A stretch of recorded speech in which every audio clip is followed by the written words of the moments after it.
Olá, sejam todos bem-vindos ao Pediatria Cast. Eu me chamo Mariana. Então eu sou a Desirê, eu sou pediatra também. Esse é um podcast direcionado para profissionais, pediatras e também pais. A gente vai compartilhar com vocês um pouco das nossas histórias e dividir conhecimento com todos vocês.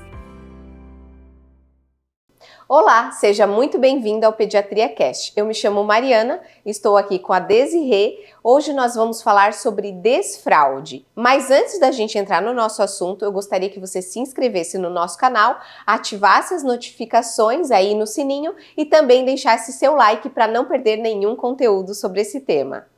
Olá, eu sou a Desirê, sou pediatra e também nefropediatra. E nós vamos falar um pouquinho sobre o desfraude, que pode gerar um pouco de ansiedade aí nas mães, porque depois daqueles primeiros momentos com o bebê, ali no primeiro ano, esse é um grande passo de independência que o bebezinho vai dar. Normalmente, a gente recebe no consultório muitas queixas sobre meu bebê, minha criança tem 3 anos e não desfraudou ainda. Qual seria a idade correta para o desfraude? Correta, né, na maioria das vezes. E por que ela ocorre especificamente nessa idade, Desi?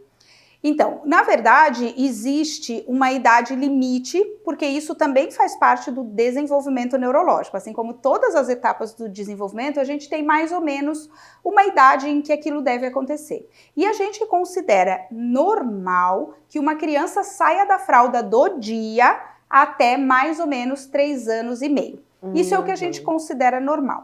Ela pode começar a ter as primeiras sensações de segurar e soltar o xixi por volta de 1 ano e meio, 1 ano e 8 meses, 1 ano e 10 meses. A grande maioria das crianças vão ter esse controle muito mais intenso, mais ou menos aos 2 anos, mas até 3 anos e 6 meses a gente considera absolutamente normal. E qual a idade seria de alerta, que a mãe precisa procurar um especialista para realmente, porque o desfraude não aconteceu?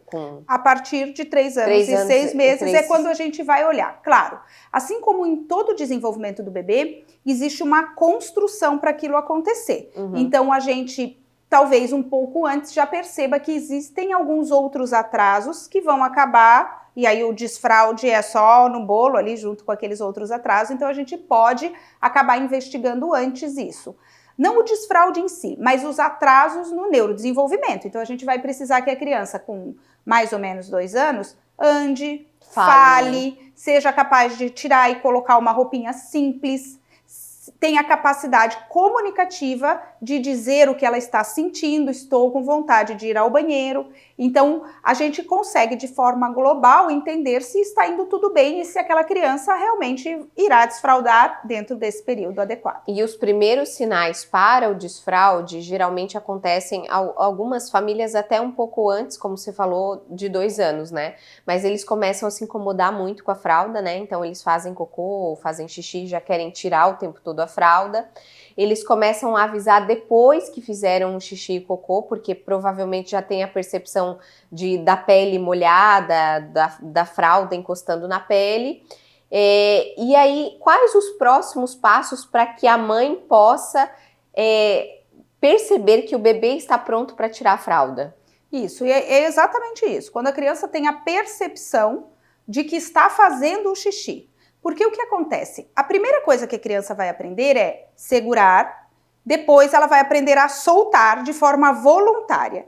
Então, até a gente começar a ter essa sensação, a micção, né, o xixi, acontece de forma reflexa.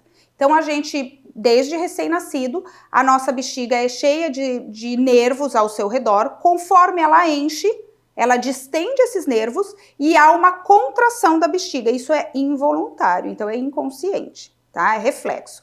No bebezinho, esse estiramento manda esse sinal, esticou, ele manda o sinal para a medula, ele não sobe para o cérebro, chega na medula e já vem uma resposta de esvaziamento. Então, encher um pouquinho a bexiga, automaticamente esvazia. Conforme a criança cresce e o seu sistema neurológico vai ficando mais maduro, esse sinal vai para lá, vai para o cérebro, ela tem a percepção consciente de que ela quer fazer o xixi, e aí ela vai aprender a dar a resposta consciente de que ela quer esvaziar. No começo, ela pode ter a percepção consciente de que ela quer fazer xixi, mas ainda existe um reflexo. Ela já fez. passa a ficar consciente, mas a bexiga esvazia automaticamente. Que é entendi. por isso que no começo eles nos avisam quando já fizeram, porque é esse momento que está acontecendo. Logo a seguir, o que ele vai aprender? A conter esse xixi aqui. Aí ela consegue postergar. Ela segura a vontade de fazer xixi até chegar ao banheiro. Por isso que no começo, quando o bebê fala, eu quero fazer xixi, como que é? Quero fazer xixi! E sai correndo. Já fez. Porque ele não tem tempo de postergar, ele não consegue atrasar o início do xixi. Então ele sabe que ele quer fazer xixi, a gente tem que sair correndo rápido. E aí a gente sai igual doido. Aí você vai chegar nessa fase. Mas a gente sai igual doido, cata a criança e leva para o banheiro. Porque a gente sabe que esse tempo de atraso ainda é muito pequeno. E conforme a gente vai crescendo, acontece como a gente. Então eu tô aqui com você gravando esse vídeo e eu tô com vontade de fazer xixi. Eu sou capaz de conscientemente bloquear a minha bexiga para ela não esvaziar. Até o tempo que eu termine, seja possível de ir ao banheiro. Aí a gente tem tempos, né, de o primeiro sinal, o segundo sinal e aquele sinal iminente que é assim, agora eu tenho que dar uma pausa porque eu preciso ir ao banheiro, porque senão a bexiga, ela não vai estender até explodir, ela vai automaticamente esvaziar. Então isso é como funciona isso. Então o bebê vai começar mostrando esses sinais. Se incomoda com a fralda, quer tirar a fralda, avisa que fez o xixi ou o cocô, ou ainda não sabe o que é xixi e cocô e fala cocô, totô, titi, ou o que a criança está falando naquela idade. E é normal eles confundirem um pouco, né? Então muitas vezes eles falam que querem fazer xixi, mas é cocô, até porque a sensação ali embaixo, imagino que seja muito parecida, ele não tem uma consciência do que é um e o que é outro. Existe uma certa confusão nisso. É normal eles desfraldarem primeiro o xixi ou primeiro o cocô, na grande maioria das vezes? É mais fácil o cocô, porque no geral nessa idade eles já fazem cocô uma vez só ao dia. Só uma vez, Então no geral é mais fácil. Além disso, é mais fácil de você fazer a contenção do cocô, segurar o cocô. É mais fácil e inclusive isso vira um problema. Porque se a criança começa a ela aprende primeiro a segurar, assim como do xixi, ela aprendeu a segurar. Soltar é uma outra história. Coordenar a eliminação, porque ela fazia cocô até então era um pouco reflexo também. Então, soltar que é o negócio. Aí eles aprendem a segurar, segura, porque eles querem segurar. Não, pra quê ir no banheiro? É mó chato. Então eles tendem a segurar. Tem que parar de brincar, tem que parar de fazer tem que parar tudo. Então é melhor segurar. E quando eles entendem que eles podem segurar, segurei, e aí você pode observar, a criança senta em cima do calcanhar. Ela, né, no xixi, elas fazem a dancinha do xixi. Por quê? Porque isso faz com que o assoalho pélvico, que é aquele músculo lá do fundilho, segura tanto o xixi, tanto o cocô. Então ela aprende a fazer essa contração. E pode virar um problema, porque daí ela começa a segurar o cocô, posterga a sua eliminação. Quanto mais tempo ele fica no intestino, mais ele absorve água, fica mais duro, é mais fácil de segurar e mais doloroso de soltar. Aí ela tende a segurar e isso vira um grande problema. Vira uma bola de neve. E aí a gente pode ter constipação, que é habitual nesse começo. Daí o que a gente vai fazer é aquelas, né, estímulos a ir ao banheiro. Fez o cocô, fez aquela festa, leva ao banheiro após a refeição. Lê um livrinho. Bota sentadinho, apoio no pé, porque o pezinho tem que estar apoiado, então a gente precisa que a criança faça esse ângulo de posição, porque isso facilita a eliminação das fezes. Então tem que ter um banquinho de apoio, pode ser o próprio lixinho do banheiro, se ele tiver tampa. E a gente vai estimulando justamente para evitar que ela segure mais de 1, 2 dias, porque depois fica muito duro e aí é difícil. Aí ela sente dor aí e tende a segurar mais. Aí ela acaba segurando até, né? Até que ela conseguir. Sempre. Até que ela conseguir. Exatamente. Legal. E então, se a mãe perceber que a criança tem uma comunicação boa, ela já consegue avisar que fez xixi, cocô, a criança já se incomoda com a fralda, já consegue sinalizar quando fez xixi, quando fez cocô, ela já pode ir começando a tirar a fralda. Se isso acontece muito, muito eventualmente, dá para deixar um pouco mais, no caso. Dá. E a gente tem visto isso acontecer, então tem tido um atraso na saída da fralda, justamente porque, na verdade, a gente posterga um pouquinho essa retirada. Então a gente espera que o sinal esteja muito evidente para a gente poder deixar. Muitas vezes porque a criança está na escola, a mãe não está trabalhando, não consegue fazer aquilo numa condução tão precoce. Então, teoricamente, a criança começou a dar os sinais, você vai botar ela de cuequinha ou calcinha e vai levar ao banheiro de tempos em tempos, até que ela consiga entender que ela tem a sensação e ela já sabe eliminar. Além disso, a gente vai ensinar o hábito social do uso do banheiro. Então, ela vai precisar juntar essas duas coisas para a gente considerar desfraldada. Ela precisa ter capacidade física de segurar, o xixi, postergar o início da micção, né, atrasar o começo do xixi e ir ao local adequado fazer. E o local adequado a gente vai ensinar. Então a gente vai ensinar como é o banheiro, como usa o banheiro, que precisa lavar as mãos, que precisa se limpar. Tirar a roupinha. Isso tudo. Então a gente ensina as duas coisas e no momento que a criança entende isso, ela está efetivamente desfraldada. E só querendo lembrar vocês que a gente considera que um tempo, não só a idade normal de terminar, mas o tempo de a gente considerar normal um bebê desfraldar é de até 6 meses. Ou seja, o que isso significa?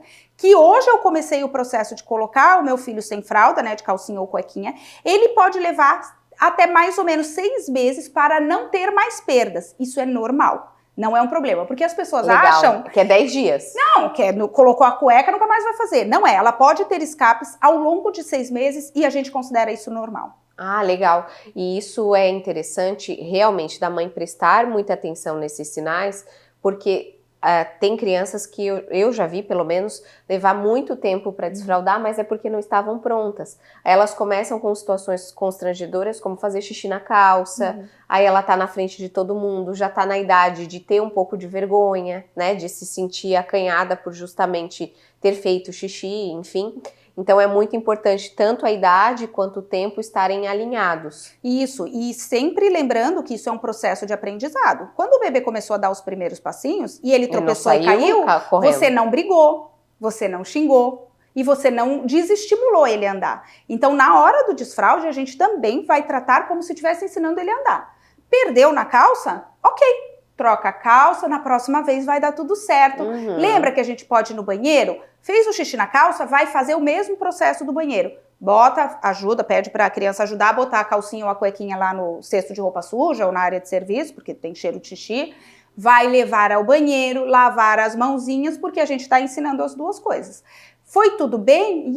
Festa, parabéns, muito legal. Não foi tudo bem? Vida que segue. Não vai ficar lembrando, não vai contar e não vai fazer um reforço negativo. Não é isso que a gente quer. Justamente porque é um aprendizado. Isso e a criança passou por isso. Não fez de propósito. Não fez de propósito, não fez para te magoar, não fez porque queria sujar o sofá. É um processo de aprendizado. Então a gente vai lidar com isso dessa mesma forma. E uma outra coisa que acontece é, às vezes, tem algumas crianças que desfraldam o xixi primeiro, né?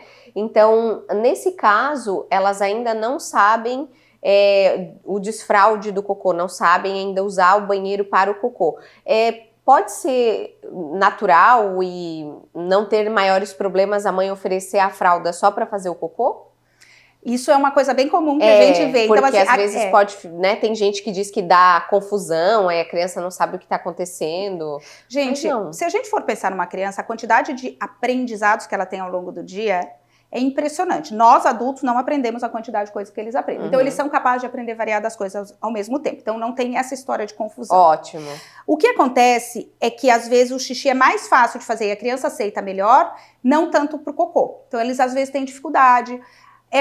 Talvez um desconforto, ou porque um dia fez as fezes um pouquinho mais duras, ou porque alguém alguma vez falou de forma ruim em relação ao cocô. Não, a gente brinca, porque eu fiz isso também com meus filhos. Que cocô fedido, que não sei o quê, que sujeira. E às vezes, para aquela criança em específico, aquilo ficou como uma coisa negativa. E aí ela leva para a vida dela que fazer cocô é uma coisa ruim, é um cheiro ruim. Que nojo, entendeu? Então a gente também tem que cuidar com a forma que a gente lida com isso. E eu nunca vi problema em a gente colocar a fralda temporariamente até que a gente possa ensinar a criança. Por quê? Porque eu já falei, se vocês viram, né, o vídeo, prestaram atenção até agora, que se a criança não faz cocô naquele dia, as fezes ficam endurecidas, ela sente mais dificuldade, tende a segurar mais. Então é melhor que a gente faça o cocô na fralda, temporariamente, até que a gente consiga ensinar a criança a usar o banheiro para fazer cocô e que tá tudo bem, mas para evitar que ocorra esse processo. Então não tem problema, perfeito. A criança aprende. Assim como se você está fazendo o processo de desfraude em casa e você vai precisar sair, nós vamos dar uma volta no shopping, põe a fralda. Mas aí vai voltar atrás? Não vai voltar atrás. Não vai, porque no shopping... Melhor do que exatamente. Do que a criança passar com o constrangimento de fazer xixi. Fazer o xixi, você ficar desconfortável. Exatamente. Põe a fralda. Você pode, inclusive, muitas crianças ficam com a fralda e não fazem mais o xixi na fralda. Porque ela é capaz de segurar. E aí elas vão até o banheiro, Lá no banheiro tira a fraldinha, faz o xixi no vaso, bota a fralda de novo. Legal. Não tem problema, porque a criança é capaz de aprender várias coisas e a gente fala e explica. A gente precisa entender que as coisas precisam ser explicadas para a criança. Porque essa criança não é um bebê de 6 meses, essa criança tem 2 anos, 3 Ela já anos. tem comunicação. Então você pode muito bem dizer, agora nós vamos colocar a fralda, porque lá a gente não sabe onde é o banheiro. Depois que a gente achar o banheiro e se a gente estiver pertinho, a gente pode tirar, porque tem criança que não quer mais usar a fralda. Então a gente vai mostrando, ensinando e sempre reforçando positivamente e trazendo segurança para ela. Nós somos a figura de segurança da criança. Ela vai fazer o que a gente falar para ela fazer. Então a gente vai explicar que tá tudo bem, que a gente vai colocar só até chegar lá, ver onde é o banheirinho E pronto. e pronto. Certo. Vida que segue, sem drama, sem fazer nada. Explicou, fala objetiva. Não precisa fazer um sermão, porque o shopping tem 3 andares e daí tem o elevador. Não. A gente não sabe onde é o banheiro, então vamos colocar a fraldinha. Depois a gente tira. Fim. Bota a fralda, vai embora. Isso é bem interessante porque é uma pergunta bem frequente no consultório, porque muitas professoras conduzem também o desfraude. E aí, essa orientação às vezes fica, as professoras ou o pessoal que está mais junto com a criança acaba conduzindo a mãe e existe um pouco essa confusão. Algumas mães já me falaram, não, mas é que a Pro disse que não era para colocar mais a fralda, só que às vezes a criança vai num passeio, vai alguma coisa e precisa ainda colocar justamente para não ter esse constrangimento. E isso é muito interessante porque linka com todo o resto que a gente fala sobre desenvolvimento. É impossível uma criança que não se comunica bem, então ela não consegue falar, ela não vai compreender o que você está falando para ela e ela não vai conseguir se comunicar com você que ela quer fazer xixi. Então, um aprendizado, ele é em consequência do outro. Então, quanto antes a criança também se desenvolver a fala, souber se comunicar, ela consegue te entender e antes ela consegue se comunicar, inclusive, que precisa fazer xixi e cocô. E, inclusive, a criança não precisa ser verbal para ela conseguir comunicar. Ela só precisa, vocês precisam encaixar uma comunicação para ela te dizer que ela quer ir ao banheiro. Então, a gente tem crianças, às vezes, que têm outras alterações do neurodesenvolvimento e desfraudam, mesmo no tempo habitual, né, das crianças neurotípicas, mas às vezes um pouco depois. Por quê? Porque a gente vai ter que trabalhar a parte da comunicação, ela já é fisicamente pronta, mas a parte da comunicação precisará ser desenvolvida. Perfeito. Porque existe um envolvimento completo de várias áreas do desenvolvimento. Então a gente precisa ter controle físico, que é uma coisa, a gente precisa ter controle cognitivo, ela precisa entender o processo que está acontecendo e a gente precisa ter comunicação. Porque senão, se a gente não tem as 3 coisas envolvidas, o processo fica um pouco manco, digamos assim, né? Tem uma coisa que tá falha e pode não evoluir da melhor forma. Perfeito. E o desfraude noturno? Até quando é normal, comum a criança ter escapes durante a noite? Então aí a gente precisa, a primeira coisa, e que eu sempre gosto de falar, é diferenciar. Desfraude diurno é uma coisa, desfraude noturno é outra coisa.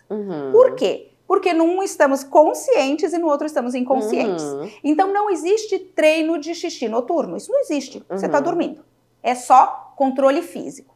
Então aqui não vai entrar a parte cognitiva que eu acabei de falar, que no outro a gente tem. Então a criança, ela entende e tal. Para fazer o controle noturno, algumas coisas precisam acontecer. São 3 coisas importantes que acontecem. A primeira delas é crescimento do tamanho da bexiga. A bexiga precisa comportar um volume X de urina, ser capaz de comportar um volume X de urina, para você não precisar acordar à noite para fazer xixi ou ela não esvaziar automaticamente. Então, crescimento de bexiga. O segundo item é redução da produção de urina noturna. Todos nós, ou pelo menos a maioria de nós, faz isso durante a noite e isso é hormonal. A gente fala muito do sono, que tem hormônio do dia, hormônio da noite. Antidiurético. Durante a noite a gente tem um hormônio que é o hormônio antidiurético, o hormônio anti-xixi, reduz a quantidade de xixi que faz. Então tem pessoas que não têm esse controle e não perdem o xixi na cama, mas precisam acordar às 4h30 da manhã para fazer xixi. Esse é o meu caso. Eu tive enurese noturna, que é o xixi durante a noite. Eu fiz xixi na cama até mais ou menos 11 anos. Nossa. E provavelmente é por esse motivo. Nunca avaliei, mas provavelmente é por esse motivo que hoje eu ainda acordo para fazer xixi na madrugada. Acordo, mas não sei se eu acordava. Mesmo tomando eu lembro só dos colchãozinhos no sol. Talvez eu, por eu já ter lembrança, eu já devia ser um pouco mais velha, um pouco maior. Com certeza. Então eu tive enurese. Então a gente precisa reduzir. Junto com a redução da produção de urina noturna, a gente tem também a menor ingestão de líquidos à noite. Você passa 12 horas dormindo sem tomar líquidos, então você vai ter já naturalmente uma redução, mas o hormônio vai fazer uma redução ainda maior. E terceiro, a gente precisa ter um centro do despertar maduro, e isso é parte do neurodesenvolvimento, da maturação do neurodesenvolvimento. Então, assim como a gente não fazia nada de bebezinho, depois a gente anda e depois a gente controla o xixi de dia, existe uma maturidade do centro do despertar. O que acontece? Lembra que eu falei que a bexiga distende porque ela tem músculos? Então, durante a noite, a nossa bexiga vai distender. Chegou num ponto onde ela está cheia, ela tem que avisar para o cérebro que está na hora de ir ao banheiro. Só que a gente está dormindo. Então, eu preciso que o meu centro do despertar seja capaz de, apesar de eu estar dormindo, ele receber essa mensagem da bexiga. A bexiga tá lá, pelo amor de Deus, acorda que eu quero fazer xixi. Nossa, a gente até sonha que tá fazendo xixi. Exatamente. Só que daí, quando a gente sonha, a gente faz o xixi. É isso que acontece. Como eu fiz xixi na cama até muito tarde, eu lembro exatamente... Gente, eu lembro dos sonhos que eu tinha fazendo xixi. Só que daí eu sonhava que eu estava numa praia paradisíaca, água quentinha, aquele xixi delicioso. Eu acordava nadando. Por quê? Porque o sonho, né, dava aquela fuga. Então eu criava na minha cabeça a sensação que eu precisava resolver, que era fazer o xixi. Então eu preciso ser capaz de acordar. Daí agora eu acordo, tá, gente? Não faço mais xixi na cama. Ai, que bom. Então que bom, ótimo, né? Então eu acordo às 4 horas com a sensação, porque minha bexiga tá dizendo, preciso ser esvaziada. Aí meu cérebro é capaz de acordar. Então a criança pode ter um problema em um desses pontos, ou em todos os pontos, e isso faz com que ela faça as perdas noturnas. Mas é considerado normal que até 5 anos a criança ainda não tenha essa maturidade completa. Então, para o xixi de dia, 3 anos e meio, para o xixi noturno, 5 anos. Legal. Passou dos 5 anos, é bom avaliar. É bom avaliar, não necessariamente é um problema. Vai ter um problema, mas é bom avaliar. Aí o que a gente tem é um atraso do desenvolvimento. Então eu, por exemplo, atrasei o meu desenvolvimento. Eu não tenho nenhuma doença. O que nós, como especialistas, então nefrologia é a especialidade em doenças do aparelho urinário, o que a gente investiga? Se existe alguma causa a mais ou se é só um atraso no desenvolvimento. Legal. Então, eu não tinha nenhum problema, meus rins funcionam bem, minha bexiga funciona bem, mas eu tinha muito provavelmente uma dificuldade na minha redução da produção do hormônio antidiurético. Então, eu fazia xixi normal à noite e não acordava. Daí virou aquela confusão. Então, depois que isso se organizou, isso passou. E isso é interessante porque os controles ambientais, eles podem ser feitos, isso funciona, né? Sim, muito. Então dá para reduzir a ingesta de líquido após as 18 horas ou até mesmo antes, 2 horas antes da criança ir dormir. Perfeito. E a mãe acordar a criança à noite para levar ao banheiro funciona? Não. Não funciona justamente porque a gente está acordando disparelhado. Não é no mesmo horário. Exatamente, que ela faz. Porque o que seria eficaz? Na hora que a bexiga está dando o sinal para o centro do despertar, eu acordar a criança. Só que quando a gente acorda com horário programado, isso não tá. Então a gente não está fazendo nada, nem condicionando. Só atrapalhando o sono da criança. E o seu também, porque no geral você põe. O que geralmente a gente faz para os pais é assim, a criança vai dormir, por exemplo, 8 horas, 9 horas, e os pais vão dormir às 10h30, às 11, aí tudo bem, ele vai lá, acorda a criança, põe para fazer xixi e tal, mas não como forma obrigatória. Daí uma das opções que a gente tem de tratamento atua justamente nisso, a gente que é o alarme. que é o alarme, a gente tenta condicionar o cérebro a despertar na hora que a bexiga avisa. Então ele é muito mais eficaz do que eu ficar marcando no meu relógio, porque o meu relógio não está percebendo o corpo. Não tá percebendo o corpo do bebê, da criança. Ele tá só colocando o horário. A cada 2 horas eu vou lá levantar. Não adianta, não precisa fazer isso. Não façam isso em casa, porque não ajuda. Só atrapalha o seu sono e o sono da criança. O alarme do xixi faz exatamente isso. Ele é um sensor de umidade que fica lá preso na roupa íntima. Pelo lado de fora, não precisa ficar em contato com a pele. Quando ele entra em contato com a umidade, ele dispara o alarme. Vibra ou toca um som.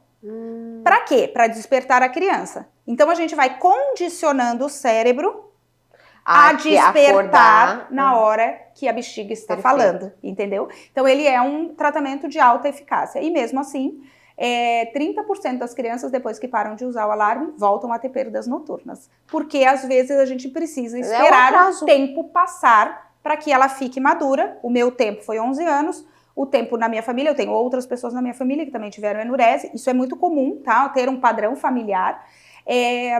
que também demoraram um pouco mais de tempo. Eu tenho 3 filhos, um filho meu teve um pouco de enurese e foi bem pouco. Ah, perfeito. Comparado a mim.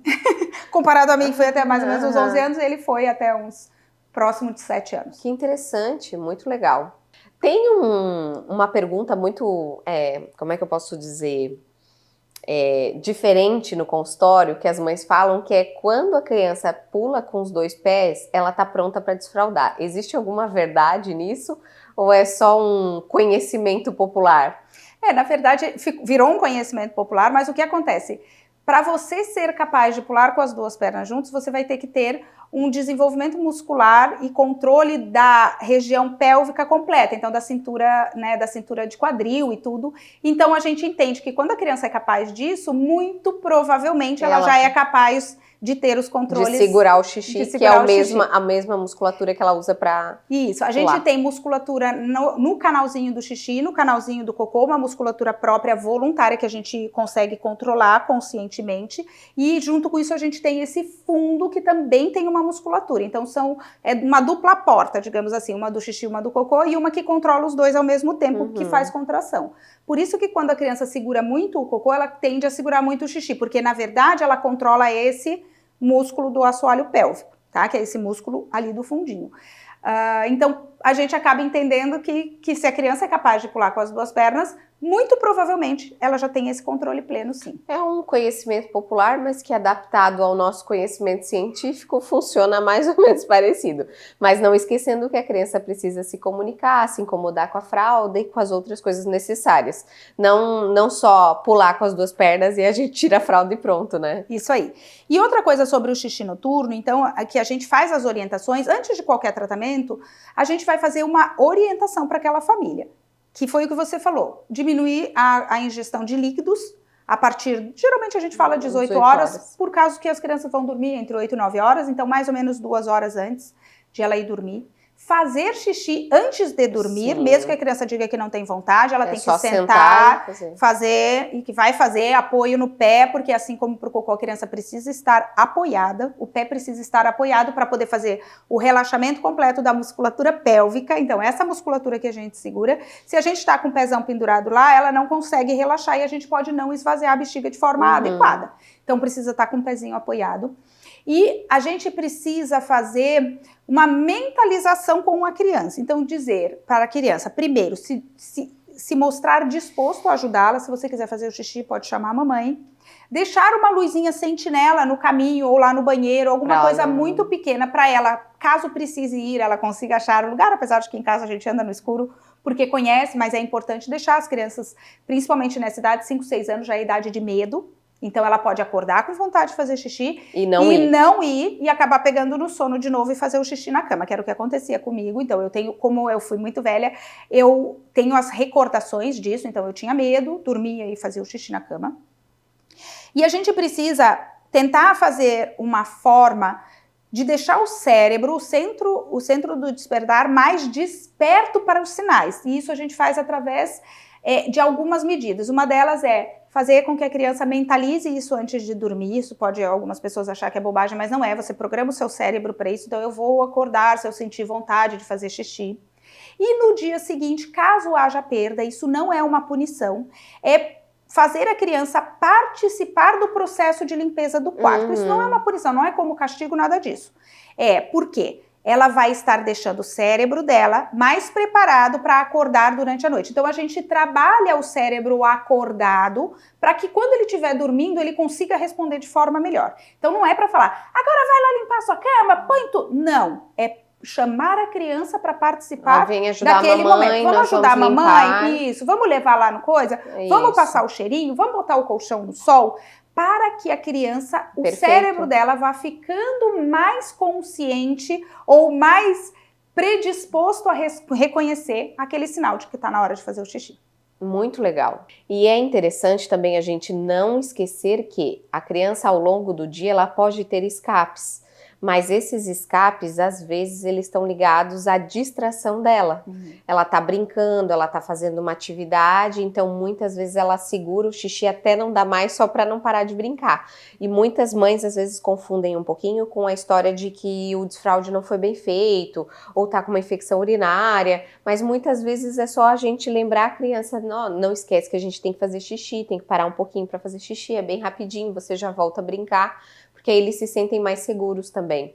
Sim, isso a gente precisa observar, porque eles tendem a postergar ao máximo, e até porque a criança também vai testar qual é o seu limite, tá? Eu tô com vontade, mas será que eu aguento mais um pouquinho? Será que eu aguento mais um pouquinho?